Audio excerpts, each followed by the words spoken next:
बच्चों पार्ट 4 करने जा रहे हैं 11th फिजिक्स का। लास्ट आर्टिकल में हमने कुछ प्रैक्टिकल डेफिनेशन की थी, practical definitions of large units, large distances. ये पार्ट हम कवर कर चुके थे। आज हम जो कर रहे हैं, आज हम कुछ बेसिक्स डेफिनेशंस करेंगे यूनिट की। देखिए 7 फंडामेंटल यूनिट्स और बहुत सारी ड्राइव्ड यूनिट्स हमने पढ़ ली हैं, आप लोगों ने लेक्चर कवर कर लिया है। लेकिन उन फंडामेंटल यूनिट्स में से 2 या 3 ऐसी यूनिट्स हैं जिनकी डेफिनेशन काफी बार पेपर में भी रिपीट होती है और एग्जाम पॉइंट ऑफ व्यू से इंपॉर्टेंट भी है।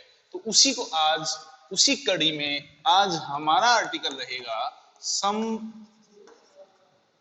definitions of some fundamental units. Okay, तो देखते हैं कि कितनी डेफिनेशंस आज हम कवर कर पाएंगे, बट जो हम करेंगे वो एग्जाम पॉइंट ऑफ व्यू से बहुत इंपॉर्टेंट होने वाला है।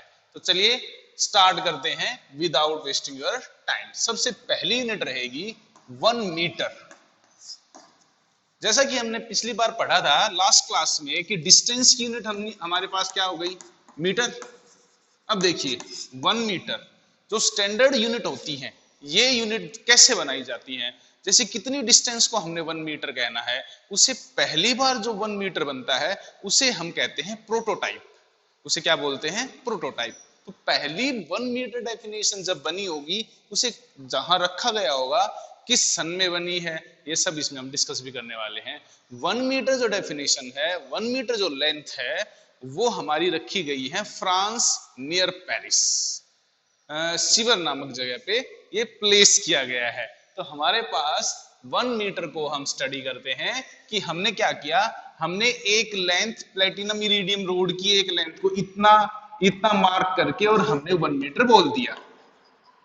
बट ये बहुत स्टैंडर्ड या बहुत मेंटेन्ड डेफिनेशन नहीं थी। हमें जरूरत पड़ी एक ऐसी डेफिनेशन की टाइम के साथ जो चेंज ना हो, क्योंकि साइंस ने जैसे जैसे तरक्की की, हमने हमारे यान जो हैं, हमारे रॉकेट्स जो हैं, उनको अंतरिक्ष में भेजा, यूनिवर्स में भेजा, वहां हमें माइनर माइनर मेजरमेंट्स की जरूरत पड़ी। ऐसी डेफिनेशंस जो चेंज ना हो, ऐसी डेफिनेशन बनाने की जरूरत पड़ी। जो चीज चेंज ना हो उसमें डेफिनेशन को अगर हम कन्वर्ट कर पाए तो ये बहुत ही सक्सेसफुल डेफिनेशन मानी जाती है। आइंस्टीन के अकॉर्डिंग, रिलेटिविटी थ्योरी के अकॉर्डिंग, हर चीज को वो किन टर्म्स में कन्वर्ट करना चाहते थे, लाइट के साथ, क्योंकि लाइट की स्पीड इन वैक्यूम एक ऐसी क्वांटिटी है जो कभी भी चेंज नहीं होती। तो हर चीज को उन्होंने कहा चेंज करना चाहा है, स्पीड ऑफ लाइट के साथ रिलेट करना चाहा है। Speed of light, as you know the speed of light कितनी होती है, स्पीड ऑफ लाइट ये हमारे पास होती है 3 इंटू 10⁸ मीटर पर सेकेंड। ओके, बट ये एग्जैक्ट फिगर नहीं होती, ये अप्रोक्सीमेट होती है। एग्जैक्ट मैं आप लोगों को नोट डाउन करवा दूंगा। तो 1 मीटर, सॉरी हाँ, 1 मीटर की डेफिनेशन हम स्पीड ऑफ लाइट से निकालेंगे। देखिए इतने मीटर चलती है लाइट कितनी देर में, 1 सेकेंड में। तो 1 सेकेंड में ये कितनी दूर चलती है, 1 सेकेंड में ये ट्रेवल करती है 3 इंटू 10⁸ मीटर। अब हमें यहाँ 1 मीटर चाहिए, तो इस पूरे फैक्टर को नीचे ले आता हूं, 1/3 इंटू 10⁸ सेकेंड में ये कितनी दूर चलेगी, 1 मीटर। तो एक्चुअल में हमारे पास 1 मीटर डेफिनेशन क्या हो गई, 1 मीटर डेफिनेशन हो गई कि 1 मीटर डिस्टेंस वो दूरी है जब लाइट कितनी देर में ट्रेवल करती है पाथ को, 1/3 इंटू 10⁸ सेकेंड में। इतने टाइम पीरियड में लाइट के द्वारा ट्रेवल की गई दूरी 1 मीटर कहलाती है। जैसा कि मैंने आप लोगों को बताया कि ये एग्जैक्ट फिगर नहीं है, तो एग्जैक्ट भी मैं आप लोगों को लिखवा देता हूं। तो इसकी डेफिनेशन मैं राइट डाउन कर देता हूं, आप लोग नोट डाउन कर लोगे। क्या है, it is the path travelled by light in vacuum, कितने टाइम पीरियड में, in a time period of 1 upon factor है इसका 299,792,458। यस इतना ही है 458 सेकेंड। ठीक है, ये अप्रोक्सीमेटली 3 इंटू 10⁻80 हो गया। देखिए 299 है ये, तो 30000 लिख देते हैं हम इसको। तो ये हमारे पास हो गई 1 मीटर की डेफिनेशन। तो आप इसको पॉज करके वीडियो को इसको नोट डाउन कर लेंगे। क्या बन जाती है? It is the path travelled by light in vacuum in a time period of 1 upon 299,792,458 second. ये हो गए हमारे पास 1 मीटर की डेफिनेशन। ये डेफिनेशन हमारी 1983 में ये हमारे पास वैलिड हुई। इससे पहले जो डेफिनेशन थी कि हमने एक मेटल रोड के ऊपर 2 मार्क कर दिए, इतना और कह दिया कि ये जो दूरी है ये 1 मीटर है। किसी को 1 मीटर चाहिए, आइए आप यहाँ पर ऐसे रखिए, इतना पार्ट आप इस पे ऐसे निशान लगा लो, ये आपका 1 मीटर हो गया, ले जाइए। तो इस तरह से 1 मीटर स्टैंडर्ड मापा गया और उसको रखा गया। बट बाद में वो चेंज हो गया। कब चेंज हुआ? 1983 में। तो ये हमारे पास अब नई डेफिनेशन के रूप में आया। नेक्स्ट हमारे पास डेफिनेशन बनती है 1 किलोग्राम की। तो मैं आप लोगों के लिए एक बार इसको रब कर देता हूं। 1 किलोग्राम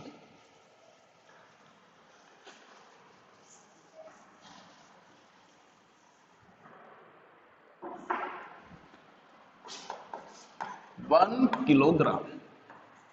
देखिए ये भी कुछ ऐसा ही बना जैसे हमने बहुत पहले टाइम में हमने क्या किया, कोई पत्थर का टुकड़ा उठाया, इस टुकड़े को हमने कह दिया ये लीजिए ये 1 किलोग्राम है, आपको सब्जी चाहिए इसके बराबर रख लीजिए, हम कह देंगे 1 किलोग्राम। लेकिन पत्थर का टुकड़ा एक स्टैंडर्ड नहीं था, वो टूट सकता था, छोटा हो जाता था, घिस सकता था, और टाइम के साथ उसकी मास चेंज हो जाती तो 1 किलोग्राम घट जाता। इसलिए हमने उसके बाद एक और मटेरियल रखा और उस मटेरियल के वजन को 1 किलोग्राम कह दिया। वो एक ऐसा मटेरियल था जो ऑक्सीडाइज नहीं होता था, जिसपे जंग नहीं लगता या फिर उसकी अमाउंट कम नहीं होती। और वो हमने क्या किया, वो हमने एक एसी रूम के अंदर रखा हुआ है पेरिस में। कहां पे? Standard international of weights and measures में। तो वो एक संस्था है जो इनको टेक केयर करती है। अगर आप लोगों को 1 किलोग्राम चाहिए तो आप क्या करेंगे, सिंपली एक अच्छा तराजू लेंगे, वहां पर उस टुकड़े को रखेंगे और उसके बराबर कोई टुकड़ा 1 किलोग्राम हो जाएगा। तो 1 किलोग्राम स्टैंडर्ड बहुत ही सिंपल तरह की डेफिनेशन बन जाती है। तो ये डेफिनेशन मैं आप लोगों को राइट डाउन करा देता हूं। It is the mass of international prototype of kilogram.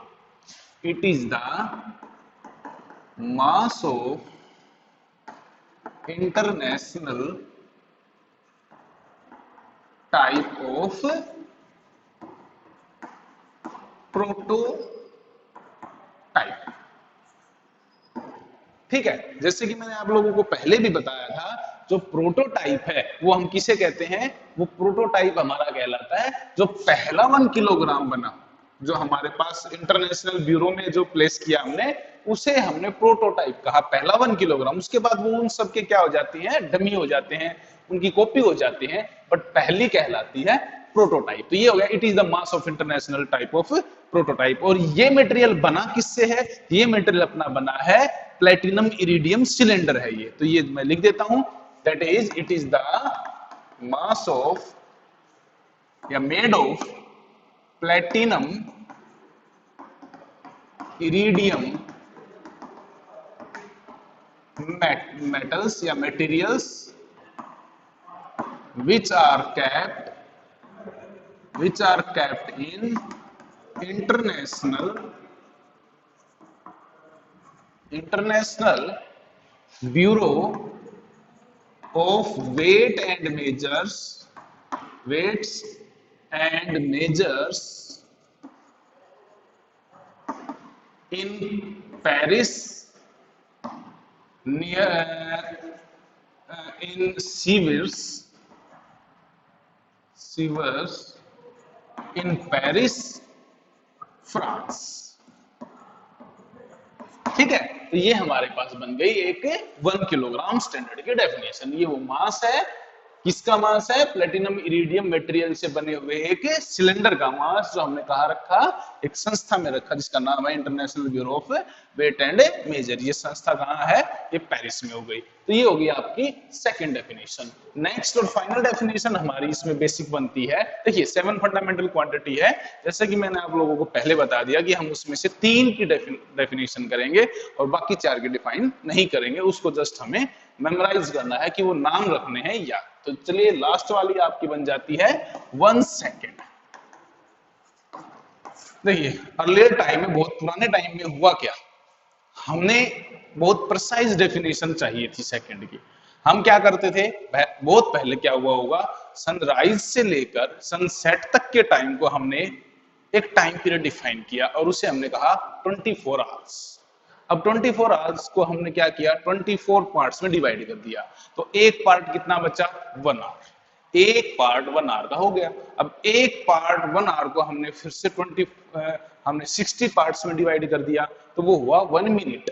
और उसको फिर 60 पार्ट में डिवाइड कर दिया, तो वो हुआ 1 सेकेंड। तो ये हमने इस तरह से 1 सेकेंड को डिफाइन किया, लेकिन उसको मेजर करने का, मापने का कोई मेथड नहीं था। तो इसलिए हमने क्या किया, उस डेफिनेशन को हमने बहुत जल्दी चेंज कर दिया। ये बहुत ही अर्लियर डेफिनेशन थी। उसके बाद हमने एक नया मेथड दिया, उस मेथड से हमने 1 सेकेंड को डिफाइन किया। देखिए वो मेथड क्या है, हमें एक बहुत ही खास और स्पेशल प्रॉपर्टी पता चली, एक पेंडुलम की। पेंडुलम क्या है? एक स्ट्रिंग, एक रस्सी जिससे हमने कुछ मास को अटैच किया है। ये रही वो रस्सी, ये रहा वो मास, और अब आपने क्या किया, इस मास को ऐसे किया और छोड़ दिया। देखिए ये क्या करेगा, ये इस तरह से ऑसिलेट करेगा, वाइब्रेशन करेगा और ट्रेवल करेगा। ओके, अब इसकी एक खास बात होती है कि एक स्पेसिफिक लेंथ की रस्सी को एक स्पेसिफिक मास से लटकाओ तो उसकी टाइम पीरियड चेंज नहीं होती।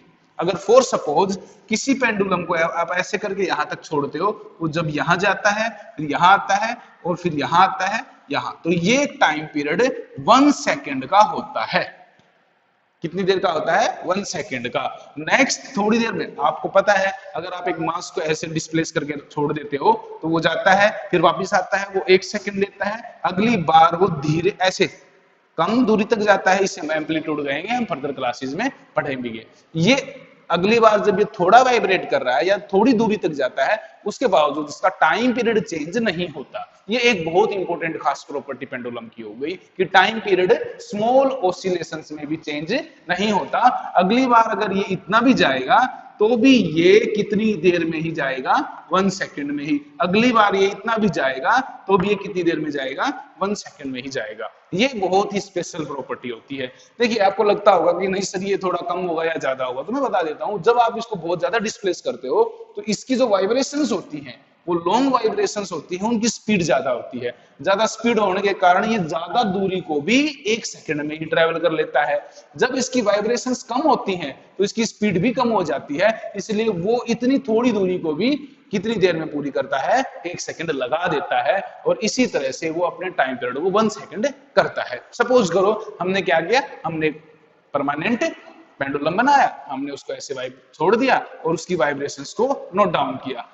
ऐसा मानो कि सपोज करो 10 बार ऐसा करने पर हमने क्लॉक की जो सुई है, अपनी घड़ी की जो हैंड है, उसको हमने क्या किया, उसको हमने आगे बढ़ा दिया कि अगर 10 बार ये ऐसे ऐसे कर लेता है तब हम 1 सेकेंड एक आगे घड़ी की सुई को बढ़ा देंगे। इतने टाइम को हम 1 सेकेंड कहेंगे। लेकिन ये बहुत ही प्रिसाइज डेफिनेशन नहीं थी। अब आप जानते हो हमारे पास टाइम की छोटी डेफिनेशन, प्रिसाइज डेफिनेशन की कितनी डिमांड हुई, कैसे हुई। और सपोज हमने कोई यान भेजना है मंगल ग्रह पे, अगर आप ये देखिए 2 करोड़ किलोमीटर दूर किसी यान को आप भेजो, 10 करोड़ किलोमीटर दूर, और फिर हम चाहते हैं कि वो इतनी दूर जाए और फिर वो उतने टाइम के बाद मुड़ जाए। अगर हम उसमें 1 सेकेंड या सेकेंड के कुछ पार्ट में भी लेट हो गए या अर्लियर हमने उसको मोड़ दिया तो वो मंगल ग्रह की बजाय उसकी ऑर्बिट कहीं और चली जाएगी। तो हमें टाइम की इतनी प्रिसाइज डेफिनेशन चाहिए थी जिसमें सेकंड के हजारवें लाखवें पार्ट में भी कोई एरर ना हो। इसलिए हमने इस डेफिनेशन को भी छोड़ दिया और एक नई डेफिनेशन के लिए हमने लिया सीजियम एटम, सीजियम 133 एटम। देखिए डेफिनेशन थोड़ी सी डिफिकल्ट होती है बच्चों को, तो इसको ध्यान से समझेंगे। सीजियम 133 एटम, हर बॉडी, हर चीज इन द यूनिवर्स वाइब्रेट करती है, even you and me, even the earth, पूरा ब्रह्मांड, पूरी यूनिवर्स, हर एक ग्रह, हर व्यक्ति अपनी जगह पे वाइब्रेशन करती है। आप नेक्स्ट चैप्टर्स में 10th चैप्टर में पढ़े भी गए, तब आपको पता चलेगा कि वाइब्रेशन इस यूनिवर्स की बहुत ही बेसिक प्रॉपर्टी है।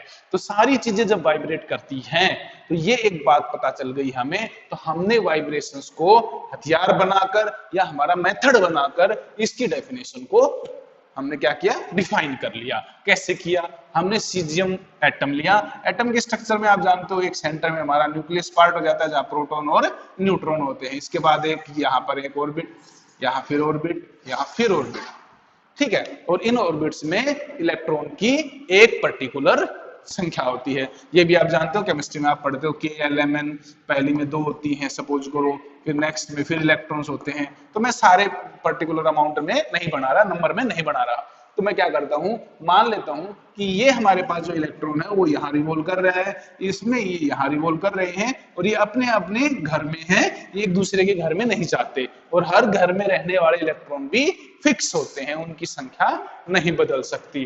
तब बात आती है कि ये वाला इलेक्ट्रॉन या ये वाले इलेक्ट्रॉन जो एक्चुअल शुरू में होते हैं, तो इनकी एनर्जी को कहा जाता है ग्राउंड स्टेट एनर्जी।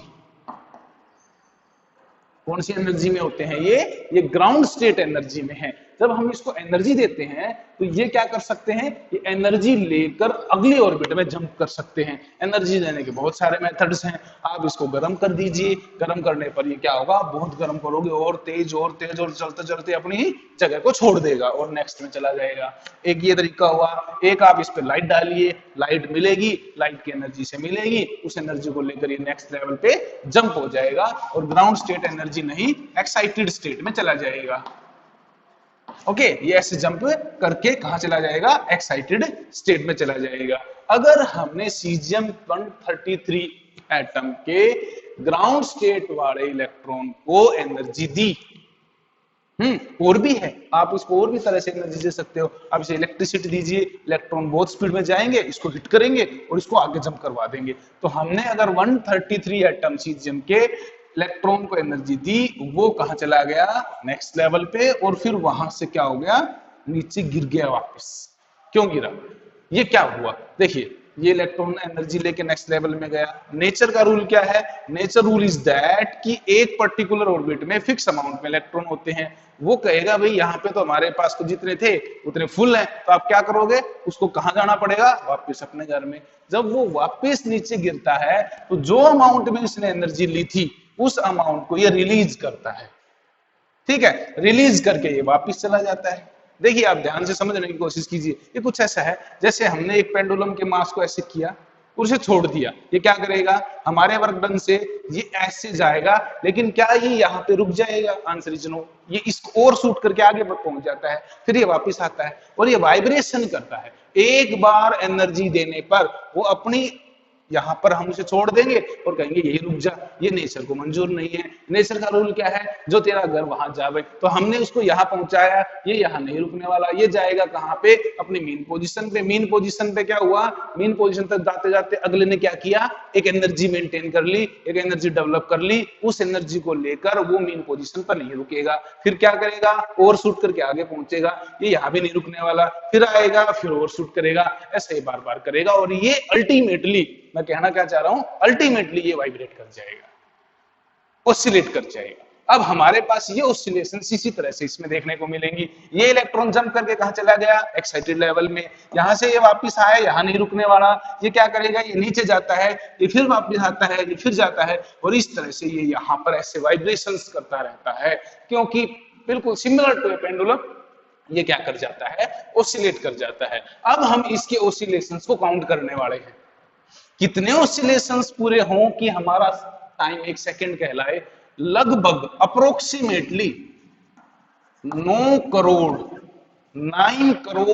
वाइब्रेशन पूरे होने पर हमारा कितना टाइम पूरा होता है, जस्ट 1 सेकंड।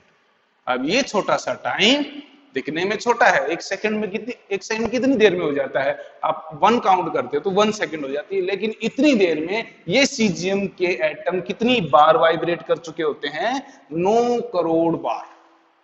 तो हमारे पास, मैं एग्जैक्ट लिखवा देता हूं, इसकी डेफिनेशन जो है वो नोट डाउन कीजिए। ये डेफिनेशन है कि it is the duration of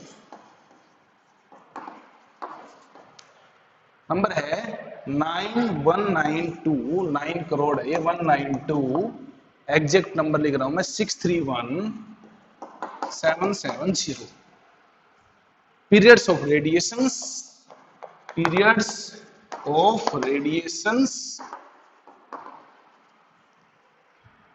corresponding to